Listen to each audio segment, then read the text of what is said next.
Hello రోజక్క, good evening. వచ్చేసిన మళ్ళా ఏదో మాట్లాడుతుండవు కదా మే ఊమే. నాకు అర్థం కాదు, మీరు తెలియక మాట్లాడుతున్నారా తెలిసి మాట్లాడుతున్నారా? అసలు ఏమి మాట్లాడుతున్నారు మే మీరు? కరెంటు ఛార్జీలు ఏడమే పెంచినదే మీరు. గత ప్రభుత్వంలో మీరు పెంచిన ఛార్జీలకి ఇప్పటికే ప్రజలు తేలుకోలేదు మే నాయన.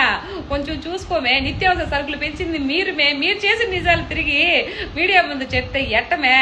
తర్వాత ఇసుక ఏదో అంటుంటావు కదా, ఓవే బద్దివేల దగ్గరికి రా చూపిస్తా.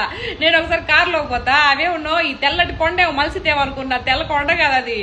మీ అన్న ఇసుకంతా కొండల్లాగా చేపించి ఇసుక 20, 30, 40 వేలు 50 వేలు ట్రక్ అమ్ముకున్నాడు మే. నువ్వు నిజాలన్నీ అప్పుడు జరిగినాయి అన్ని ఇప్పుడు ప్రెస్ మీట్ పెట్టి చెప్తే మా అన్న ఎట్ట తలెత్తుకోవాలి మే? నెక్స్ట్ ముఖ్యమంత్రి ఎలా అవుతాడు మే? ఏడ దిక్కుమాల సందమే మీరు. ఏదో ఒకటి మాట్లాడబట్టే మీరు 4 మాట్లాడతారు.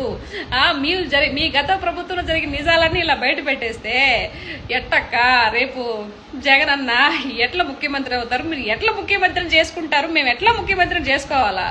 ఆ కోసం తక్కువ చూసుకోండి.